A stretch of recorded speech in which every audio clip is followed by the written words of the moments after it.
नमस्कार. आज आपण एका अशा वैज्ञानिक शोध निबंधाबद्दल बोलणार आहोत जो आपल्या अस्तित्वाच्या, आपल्या विश्वाच्या सुरुवातीच्या कथेलाच एक नवीन वळण देतोय. काय असेल जर विश्वाची सुरुवातच एका मोठ्या धमाक्याने झाली नसेल तर? विचार करा. आपण सगळे बिग बँगबद्दल ऐकत मोठे झालो आहोत, पण हा नवीन रिसर्च पेपर म्हणतोय की कदाचित ती गोष्ट तशी नाहीये. चला तर मग पाहूया नक्की काय आहे हे. बरं, तर सुरुवात करूया सध्याच्या मॉडेलमधल्या एका मोठ्या प्रॉब्लेमपासून. ही अडचण इतकी मोठी आणि इतकी मूलभूत आहे की जणू काही निर्मितीच्या पायातच एक मोठा तडा गेलाय. आणि हा तडा म्हणजे बिग बँग, सिंग्युलॅरिटी. हा शब्द थोडा अवघड वाटेल, पण सोप्या भाषेत सांगायचं तर हा एक असा पॉइंट आहे, वेळेतला एक असा क्षण जिथे आपलं सगळं विज्ञान, फिजिक्सचे सगळे नियम अक्षरशः फेल होतात. कल्पना करा, जणू काही एका कॉस्मिक क्रॅशसारखा आहे, जिथे आपली सायन्सची गाडी अचानक थांबते आणि तिला पुढे काय झालं हे सांगताच येत नाही.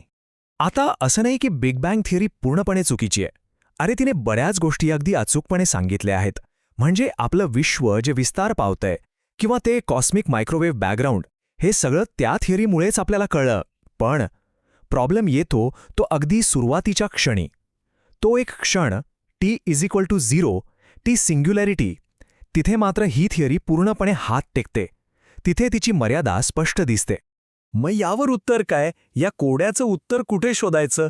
तर हा जो नवीन पेपर आहे ना, तो एक खूप इंटरेस्टिंग उत्तर देतो. आणि त्याचा हिरो कोण आहे माहितीये? व्हॅक्यूम, म्हणजे आपल्या सभोवतालची रिकामी जागा. या थिअरीचं नाव आहे डायनामिक व्हॅक्यूम फील्ड थिअरी किंवा DVFT. आणि हिची मूळ कल्पनाच एकदम वेगळी आहे. ती म्हणते की व्हॅक्यूम म्हणजे काहीच नसलेली पोकळी नाहीये. उलट ते एक मूलभूत एनर्जी फील्ड आहे. म्हणजे तो फक्त एक स्टेज नाहीये ज्यावर विश्वाचं नाटक घडतंय, तर तो स्वतःच या नाटकाचा लेखक आणि दिग्दर्शक आहे. तोच अवकाश, काळ, मॅटर आणि अगदी ग्रॅव्हिटीसुद्धा निर्माण करतो. आणि इथेच खरा फरक आहे. हे नवीन मॉडेल सिंग्युलॅरिटीसारख्या एका अनाकलनीय इन्फिनाईट पॉइंटपासून सुरुवात करत नाही. याची सुरुवात होते एका अशा स्थितीपासून जी अस्थिर आहे, पण ती समजण्यासारखी आहे, फिजिक्सच्या नियमात बसणारी आहे. म्हणजे सुरुवात अस्थिर होती, पण ती अनंत किंवा अज्ञात नक्कीच नव्हती. तर मग प्रश्न येतो की जर बिग बँग म्हणजे मोठा धमाका झालाच नाही, तर मग आपलं विश्व सुरू तरी कसं झालं? तर हे मॉडेल एका धमाक्याऐवजी एक अतिशय शांत, एक अतिशय सहज आणि नैसर्गिक प्रक्रिया समोर ठेवतं. या पेपरचे लेखक सतीश थोरवे स्वतः म्हणतात, आणि हे वाक्य खूप महत्त्वाचं आहे, की त्यानंतर होणारा रोल डाऊन पूर्णपणे सहज आणि सिंग्युलॅरिटी मुक्त आहे. यात कोणतीही अमर्याद वाढ, अनंत घनता किंवा सिद्धांताचे अपयश नाही. म्हणजे बघा, इथे कोणताही हिंसक स्फोट नाहीये, कोणतीही इन्फिनिटी नाहीये. ही एक नियंत्रित, सहज घडणारी प्रक्रिया आहे. या प्रक्रियेला टॅकियोनिक रोल डाऊन म्हणतात. नाव जरी किचकट असलं तरी कल्पना खूप सोपी आहे. असं समजा की व्हॅक्यूम म्हणजे एका उंच टेकडीच्या टोकावर ठेवलेला एक चेंडू आहे. ही झाली अस्थिर स्थिती. आता त्याला फक्त एक हलकासा धक्का मिळायची गरज आहे, आणि तो धक्का मिळताच तो चेंडू खाली दरीकडे घरंगळायला लागतो. महत्त्वाचं म्हणजे तो सहजपणे घरंगळतो, आणि या प्रक्रियेत तो एका मर्यादित प्रमाणात ऊर्जा बाहेर टाकतो, आणि मग तो दरीच्या तळाशी स्थिरावतो. ही जी नवीन स्थिर अवस्था आहे, तोच आपला आजचा व्हॅक्यूम. आणि त्या घरंगळताना बाहेर पडलेल्या ऊर्जेनेच आपल्या विश्वाची सुरुवात झाली. म्हणजे जर आपण दोन्ही मॉडेल्सची तुलना केली तर जुनं स्टँडर्ड मॉडेल कसं दिसतं? ते असं दिसतं, एका तीक्ष्ण, तुटलेल्या पॉइंटसारखं. एक असा बिंदू जिथे सगळं काही अनंत होतं आणि आपलं विज्ञान तिथेच संपतं. आणि याउलट DVFT मॉडेल कसं दिसतं? ते एका सुंदर, सहज वक्रासारखं दिसतं. एका मर्यादित सुरुवातीपासून ते अगदी अखंडपणे पुढे जातं. इथे कोणताही क्रॅश नाही, कोणताही तुटलेला पॉइंट नाही.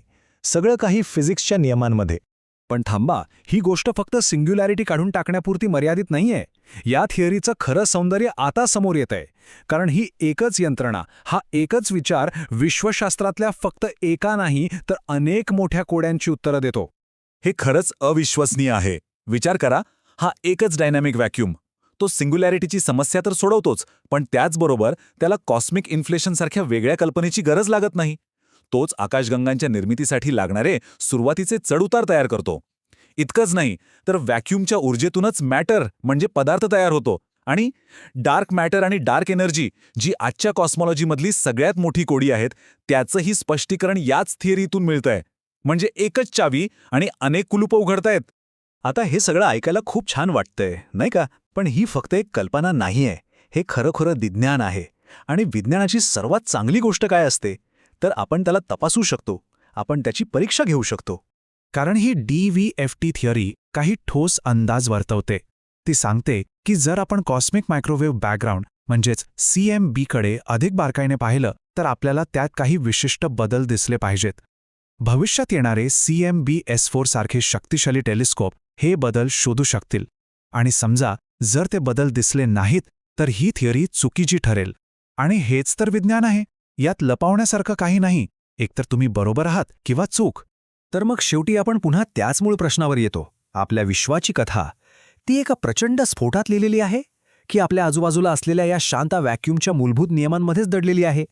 हा नवीन सिद्धांत आपल्याला विचार करायला लावतोय की कदाचित विश्वाचं सगळ्यात मोठं रहस्य हे कोणत्यातरी दूरच्या बिंदूवर नाही तर आपल्या सभोवतालच्या या रिकाम्या वाटणाऱ्या जागेतच लपलेलं आहे.